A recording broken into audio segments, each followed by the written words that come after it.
Bonjour, bonsoir chez vous les gars, en Afrique, en Amérique, en Asie, en Europe et partout dans le monde. Bienvenue une fois de plus sur notre chaîne, votre chaîne en Afrique et en diaspora. Eh bien, pour cette vidéo, on va jeter un coup d'œil sur ce qui s'est passé au niveau de Kazan, donc en Russie, avec le sommet des BRICS Plus. Le monde bouge, le monde change, eh bien, il n'y a rien qu'on puisse y faire parce que c'est comme ça. Le monde est cyclique, les pouvoirs sont cycliques, les civilisations sont cycliques, tout est mouvement, tout est changement, c'est irréversible, il faut faire avec. Alors, j'espère que vous connaissez tous ce que c'est que les BRICS. Les BRICS, c'est donc cette nouvelle organisation, quand on dit nouvelle, parce que date de quand même moins de 10 ans, il faut dire.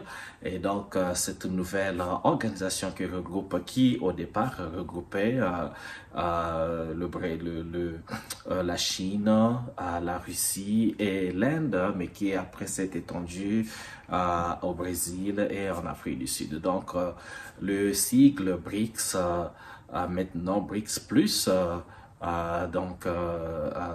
veut dire B, c'est pour Brésil, R c'est pour la Russie, I c'est pour l'Inde, C c'est pour la Chine et S pour South Africa, donc l'Afrique du Sud, plus parce que il y a d'autres pays qui se sont ajoutés donc à cette organisation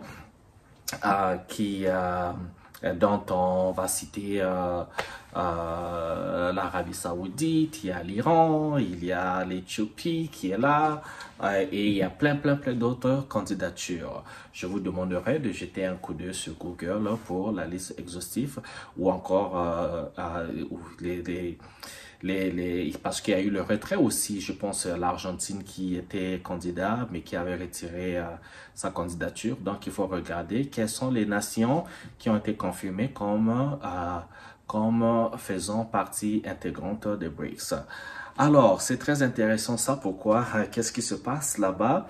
Les pays membres des BRICS ou encore les pays invités ou les pays qui se sont invités, bon, enfin, qui ont demandé à participer donc à ce sommet qui s'est tenu à Kazan en Russie. Ce sommet fait parler parce que vous savez que nous sommes aujourd'hui dans des tendances. Le monde a été longtemps dominé par les Occidentaux. Quand on dit les Occidentaux, on parle donc principalement des États-Unis, on parle de l'Angleterre, la France, l'Espagne, le Portugal, l'Italie.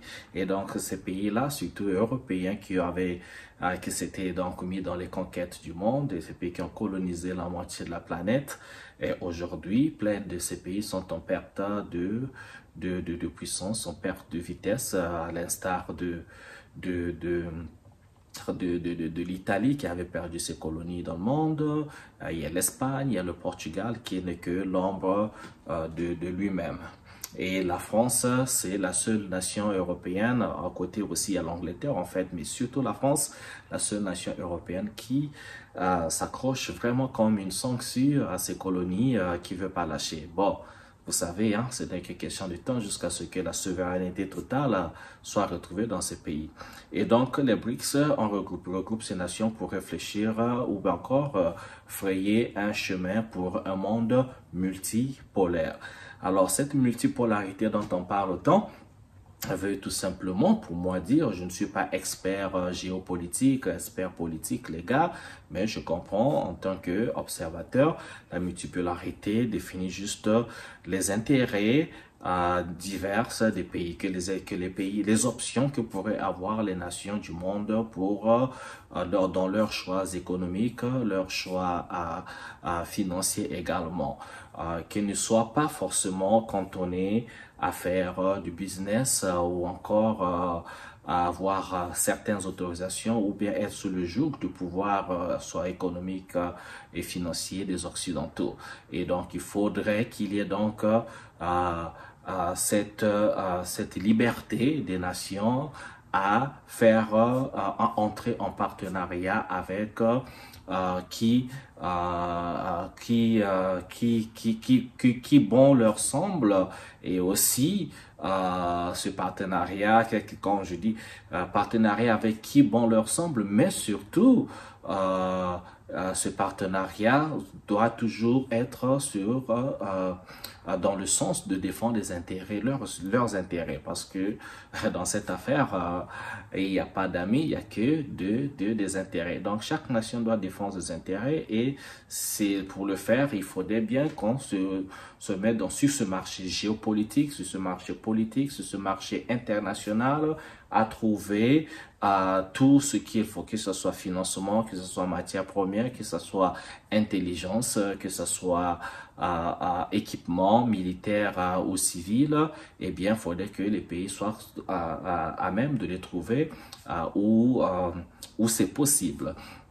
Alors, ici, ça va casser une tendance. La tendance, parce que les pays qui ont été colonisés, surtout les pays en Afrique, vous avez remarqué, beaucoup de ces pays ne pouvaient absolument rien faire sans l'aval du pays, du colonisateur.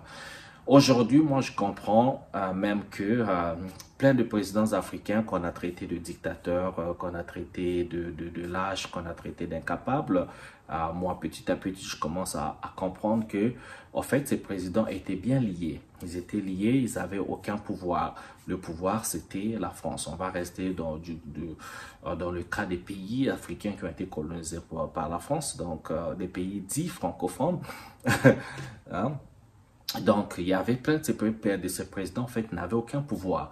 D'abord, ils n'avaient jamais été élus parce qu'on organisait des élections factices, mais en fait, ils étaient désignés par l'élite française, l'Élysée, qui devait être donc président de ces pays-là. Donc, il y a eu la personne, le président qui faisait pas l'affaire ou qui ne protégeait pas les intérêts de la France en Afrique devait tout simplement soit être zigouillé, soit aller en exil. Donc pendant longtemps, ça a été comme ça là. Et même faire les grands travaux en Afrique, la construction des hôpitaux, l'exploitation des richesses, les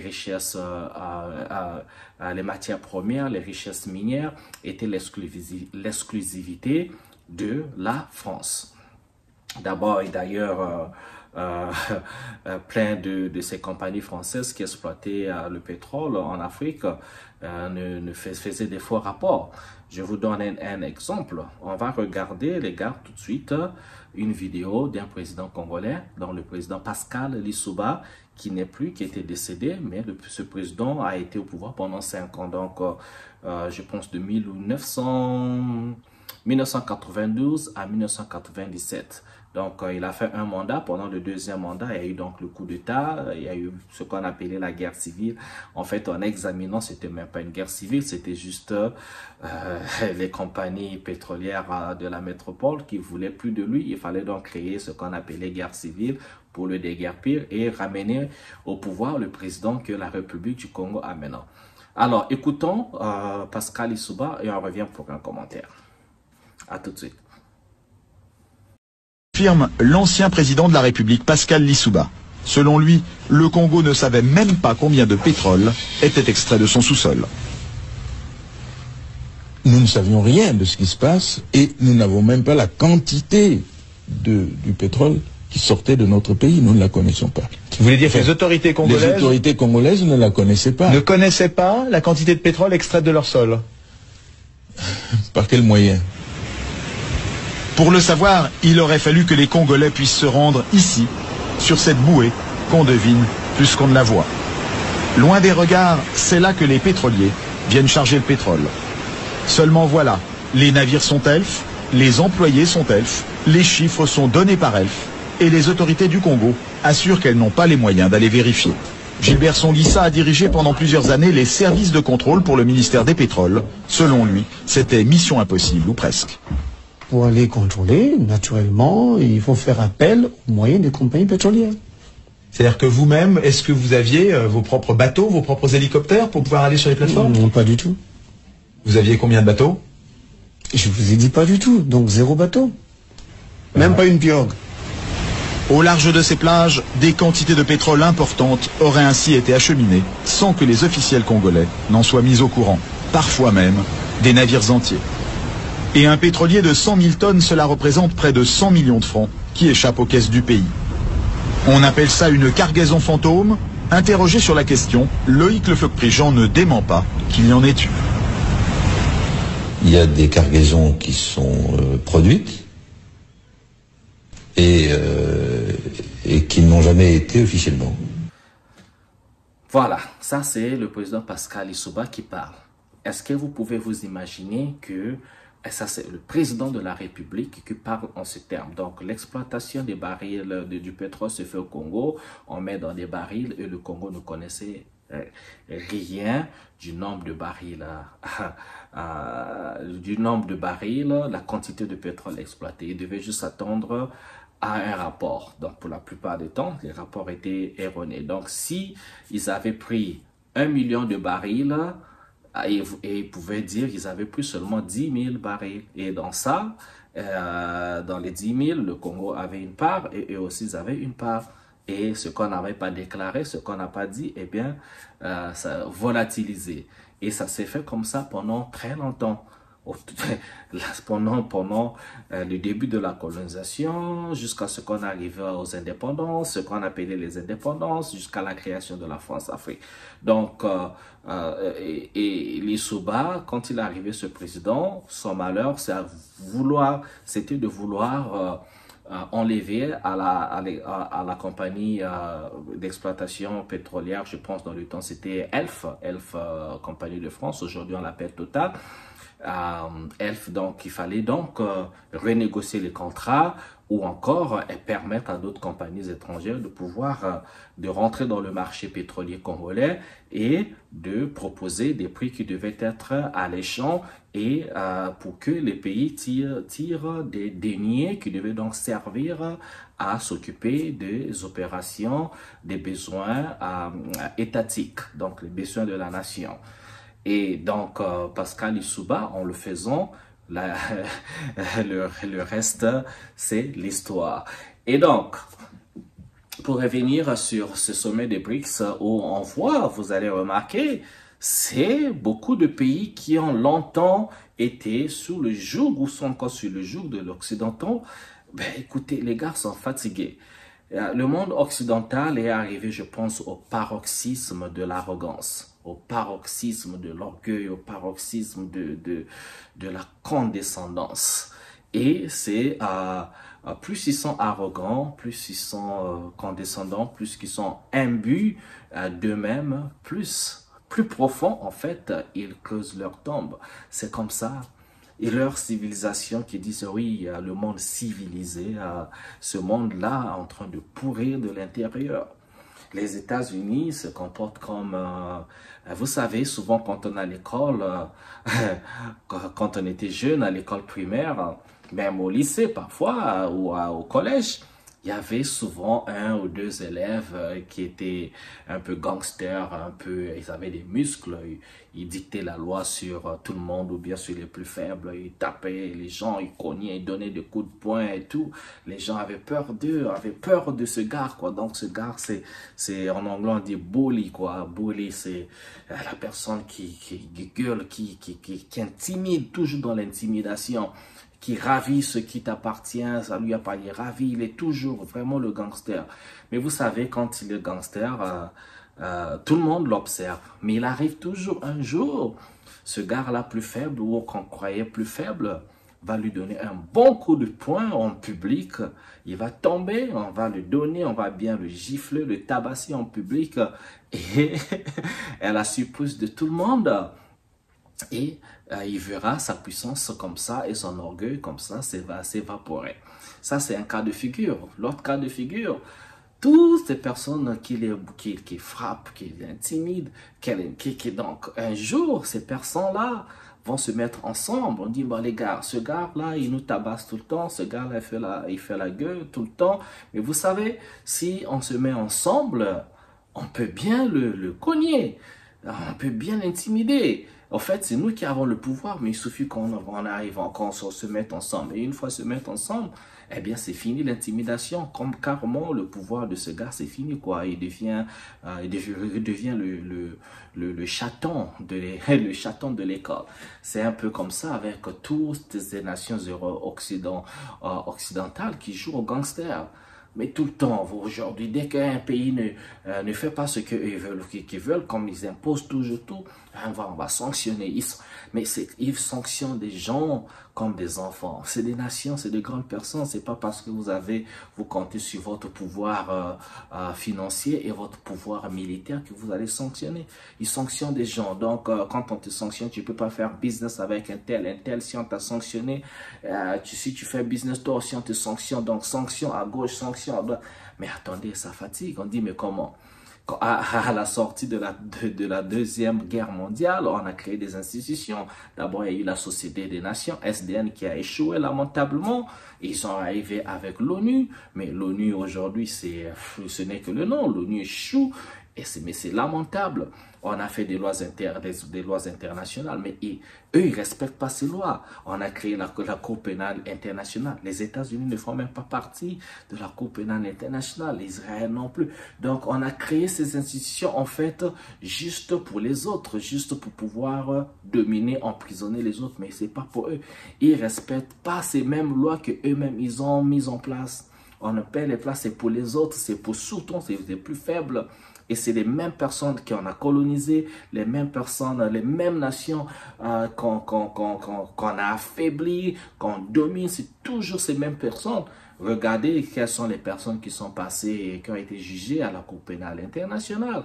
Regardez la couleur de leur peau et faites le rapport. Vous verrez, faites le ratio. Vous aurez la réponse. Et pourtant, les grands criminels, les gens qui ont tué, qui a fait la guerre en Irak sur un mensonge, tranquille chez lui, hein. Tranquille chez lui, je vais lui dire, le gars, il est maintenant peintre, ils vont là, il y a la table de peinture que les gens achètent, il est là tranquille dans ses milliards de dollars, tranquille. Hein? Le gars de Londres, également, Blair, vous vous rappelez? Tranquille. Et donc, c'est ça. Maintenant, les gens en ont juste marre. Donc, les BRICS veulent juste créer des alternatives au système SWIFT, les alternatives au pouvoir du dollar, parce qu'on ne fait pas d'une monnaie qui domine, parce qu'aujourd'hui, vous avez vu, hein, on a saisi même les avoirs monétaires de la Russie saisis. On vous saisit l'argent, on vous fait ceci, on bloque vos comptes. Mais attendez, à un moment donné, les gens se fatiguent. Vous n'avez pas l'apanage de l'intelligence. Pendant que vous êtes en train de montrer vos muscles, d'autres personnes regardent, ils vous disent, ben, écoutez, pour vous combattre, c'est pas que les muscles, hein, l'intelligence, vous savez, hein, c'est comme ça. Et donc, c'est ça un peu. Moi, je pense que nous allons vers un monde d'alternatives, nous allons vers un monde d'options, un monde où les gens devaient être libres de choisir avec qui travailler et comment on ne travaille pas, imposer, avoir toujours, enfin attendez, là il faut arrêter avec le même son d'accordéon, il faut arrêter avec, il faut que ça s'arrête bien sûr. Ok, avant de finir, maintenant je vais parler de l'Afrique. Quelle sera la leçon pour les pays africains qui rejoignent les BRICS? Les gars, dans tout ça, il faut bien saisir que les pays africains seront développés que par les Africains. Ça, il faut que ça soit clair. Les économies africaines seront développées que par les Africains. Il y a pas, c'est pas la Russie, c'est pas la Chine, c'est pas, non. Si on n'a pas la, en fait, c'est le moment, il faut saisir ce départ-là, d'avoir des vrais politiques. Que nos leaders, que je pense qu'ils sont bien entourés, des gens très intelligents, des économistes, des financiers, des militaires, des généraux, des gens qui connaissent la stratégie militaire. C'est le moment, en fait, de prendre le départ. De dire que vous pouvez vous mettre sur le marché, proposer vos produits, ou vous pouvez mettre le prix au lieu qu'on vous impose les prix. Vous pouvez marchander sur le marché international. Vous pouvez rentrer dans des vrais partenariats et avec les ressources que vous recevez, c'est le moment de développer l'Afrique. C'est le moment qu'il n'y ait plus de coupures d'électricité en Afrique. Hein? Nous avons, attendez quand même, l'Afrique c'est le continent le plus riche du monde. Les cours d'eau, il y en a, la terre elle est fertile, les forêts n'en parlons pas, les richesses, il y a tout. Or, diamant, coltan, tout ce que vous voulez, uranium, fer, tout ce que vous voulez. C'est le moment en fait de donner un envol à ce continent. C'est le moment de former des ingénieurs, c'est le moment de copier comment est-ce que les autres sont arrivés avec de ce niveau de développement. Il faut faire ça, il faut faire de reverse engineering. C'est le moment de fabriquer des voitures, c'est le moment de fabriquer des trains, c'est le moment en fait, c'est le moment de la révolution industrielle africaine. Nous avons besoin d'une révolution industrielle, la révolution industrielle africaine, l'industrie. Mais on ne peut pas parler d'industrie sans énergie, les gars. Si on traîne encore avec un continent dans le noir, bon, je ne veux pas, je dis c'est partout. Mais en général, vous allez voir dans plein de pays africains, nous avons encore des villages dans le noir. Non, il faut industrialiser. C'est nous qui avons l'énergie du monde, de la planète Terre. Mais comment? Utilisons cette énergie pour nous, pour nos enfants, pour notre pays, pour nos rues, pour nos villes, pour nos villages. Alors, c'est le moment. Si on rate ceci, je vous dis les gars, donc qu'on ne soit pas surpris un jour qu'on retombe dans l'esclavage, on ne saura même pas que nous sommes dans l'esclavage. Voilà. On va continuer cette conversation dans une autre vidéo, mais je vais m'arrêter là pour l'instant. Merci de m'avoir suivi comme d'habitude. Abonnez-vous, mettez les commentaires, comme ça, pouce levé, et je vous retrouve à une prochaine vidéo. Merci. Ciao, ciao.